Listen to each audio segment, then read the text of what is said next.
빛이 머무는 창이라는 제목으로 함께 말씀을 나누고자 합니다. 오래된 교회 건물 앞을 지나다가 창문에 시선이 머물게 되었습니다. 우리 한번 사진을 보실까요? 사진을 비춰주시죠. 보니까 세월의 흔적이 그 건물 외벽에 고스란히, 무엇보다도 그 창가에 흔적이 남아 있었어요. 여러 가지 그 생유리로 만든 창, 스테인 글라스라고 하지요. 보니까 이제 색도 흐릿해지고 무늬도 선명해 보이지 않는 듯이 저렇게 어둡게만 보였습니다.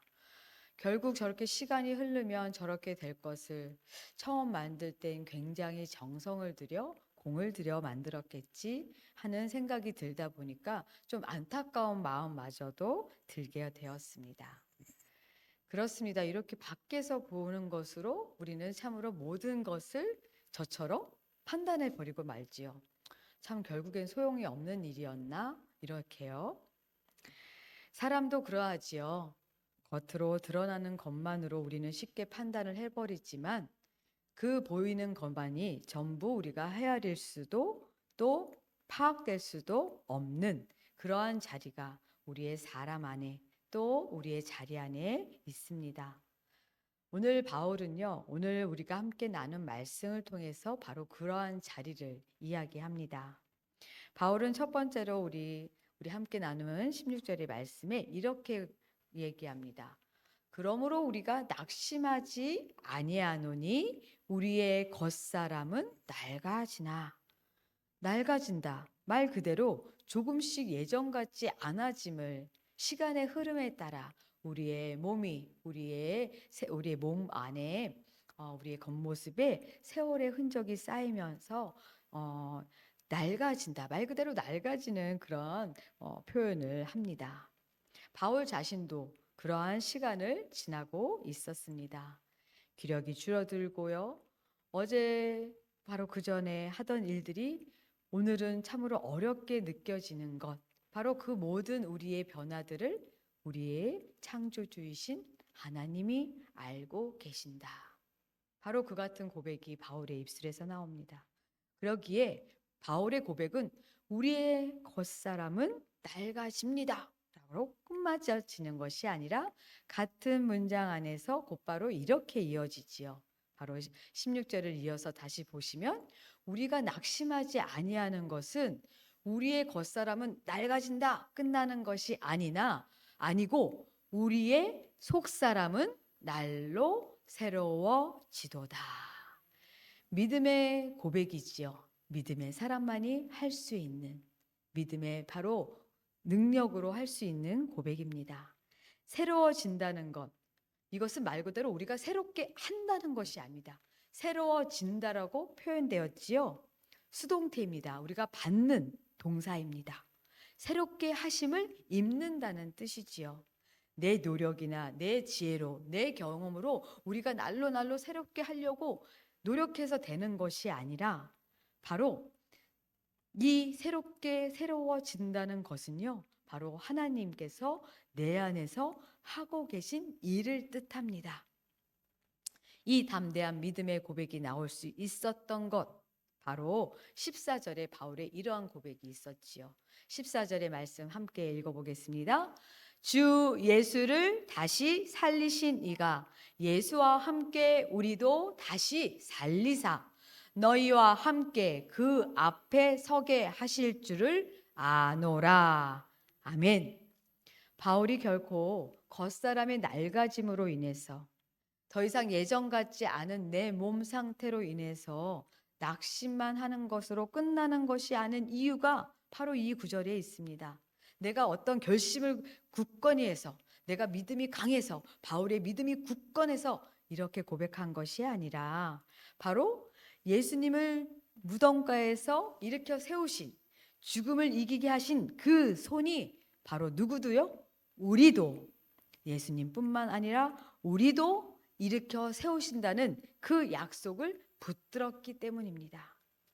그러나 다시 말해 속사람이 새로워진다는 그 말씀은 우리로 하여금 얘들아 내가 주신 믿음으로 너희가 더욱더 열심히 힘을 내어서 믿음을 굳건히 해야지, 노력해야지 라는 그 요구가 아니라 바로 부활의 주님께서, 주님을 부활케 하신 하나님의 손이 오늘도 우리를 향해 일하고 계신다는 기쁨의 소식인 것이지요.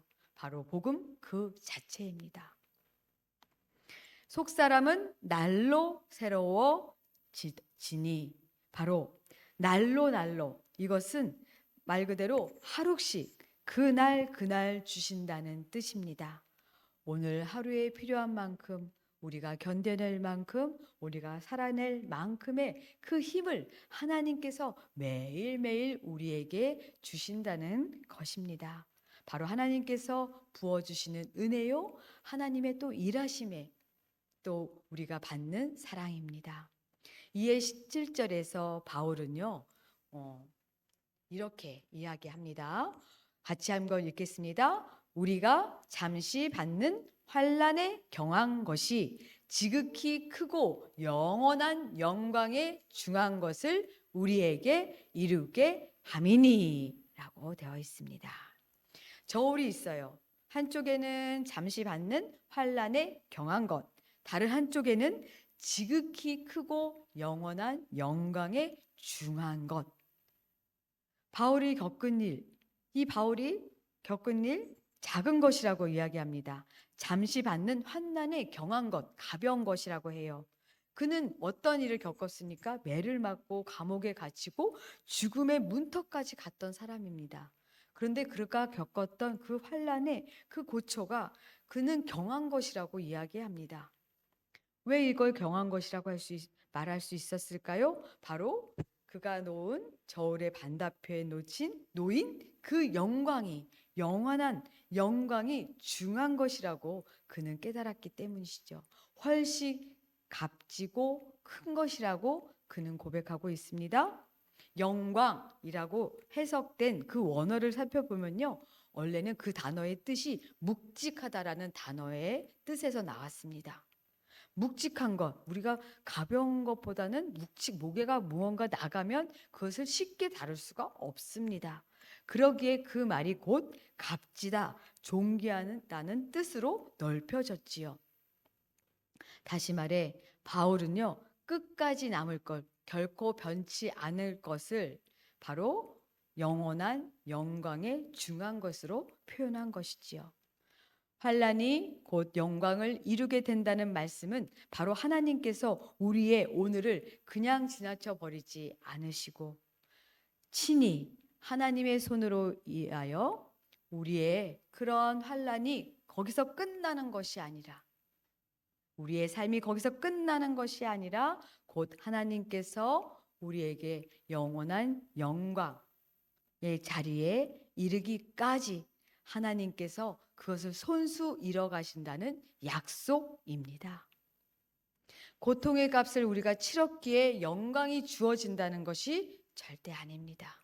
바로 하나님의 은혜로서 하나님의 약속이, 하나님의 열심이 곧 우리를 하나님의 영광된 자리, 영광된 그 영광한 생명으로의 자리까지 하나님께서 이어주신다는 것입니다. 바로 하나님의 약속을 오늘도 하나님은 이뤄가시는 줄 믿습니다.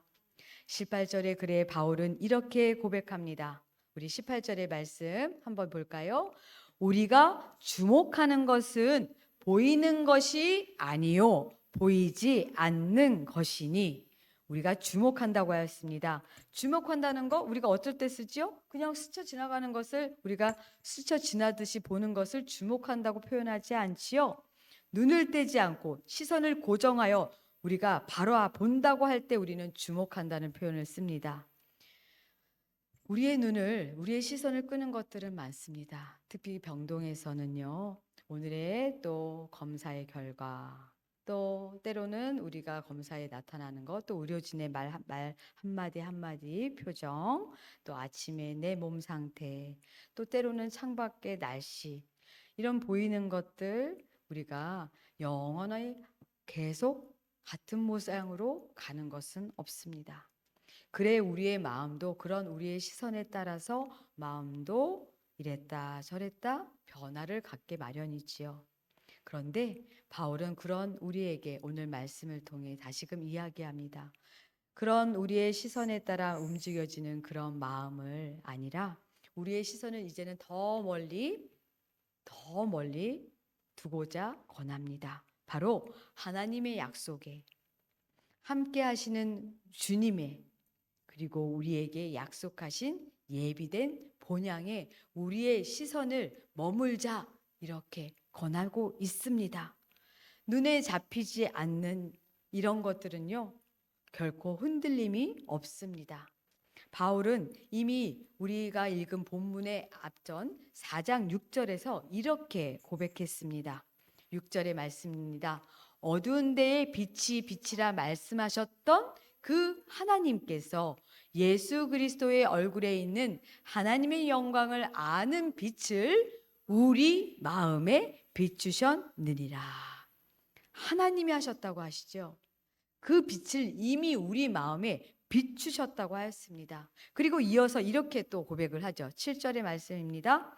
우리가 이 보배를 질그릇에 가졌으니 이는 심히 큰 능력은 누구께? 하나님께 있고 우리에게 있지 아니함을 알게 하려 함이라. 아멘.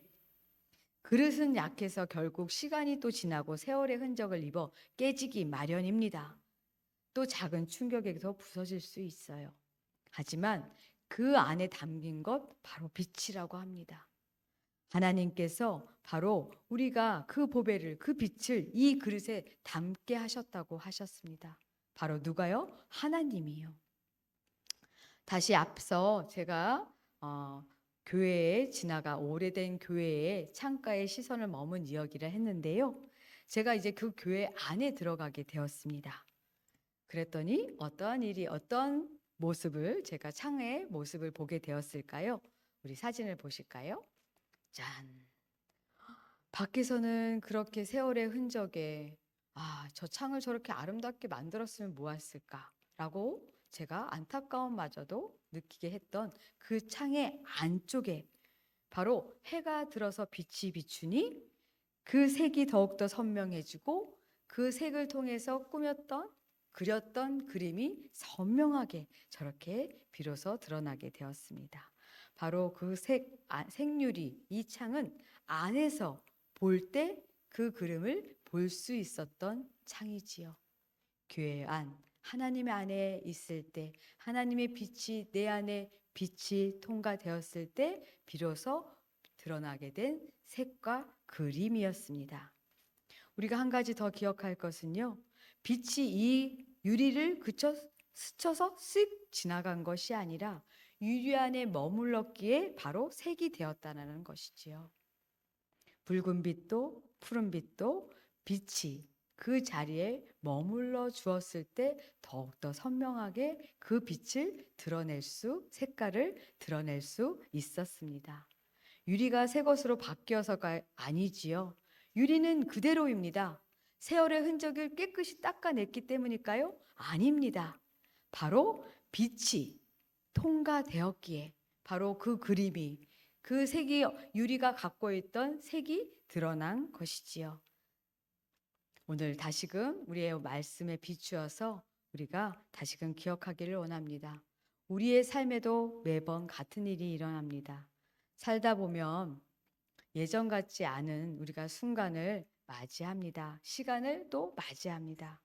그래서 오히려 할 수 있는 내 능력으로 내 힘만을 믿고 나아가던 일에 그렇게 할 수 있는 줄어든 자리에 우리가 더욱더 하나님께 의지하게 되고 정말 하나님의 의지함을 떠나서는 내가 이렇게 연약한 존재였거나를 다시 한번 깨닫게 되며 바로 그 자리에서 우리는 더욱더 깊은 기도를 올려드릴 수 있게 됩니다.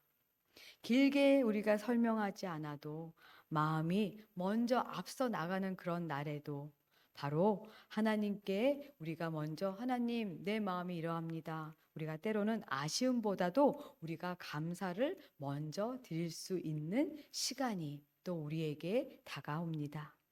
오늘 우리 샘물에서 병상에서 침상에서 오늘 하루를 맞이하는 우리 하느님들, 또 그 곁에서 함께 가족을 또 곁을 지키며 이 하루를 또 보내는 우리 가족분들, 또 병동을 지켜나가는 우리 샘물의 동역자분들, 또 이 샘물의 귀한 봉사의 발걸음을 함께 하신 그 귀한 손길에도 모두 우리의 하나님의 빛이 머무는 창이 되는 것이지요. 하나님의 빛은 결코 뛰어넘는 법이 없이 우리 모두를 비춰가고 계십니다. 바라기는 오늘도 우리 말씀을 깨달음 다시금 마음에 새기며 하나님의 빛이 이 아침 또 오늘 하루 또 앞으로의 우리의 삶의 모든 여정 가운데 우리를 비추고 계시고 비춰 가실 것이고 우리 안에 머물러 계신다는 그 약속을 다시금 신뢰하며 담대히 믿음 안에서 나아가는 저와 여러분이 되기를 주님의 이름으로 축원합니다. 아멘. 말씀 우리가 다시금 생각하며 주님보다 우리에게 더 값진 것은 없습니다. 우리 함께 이 고백이 오늘 우리의 마음 가운데 머무는 빛이 되기를 소망합니다.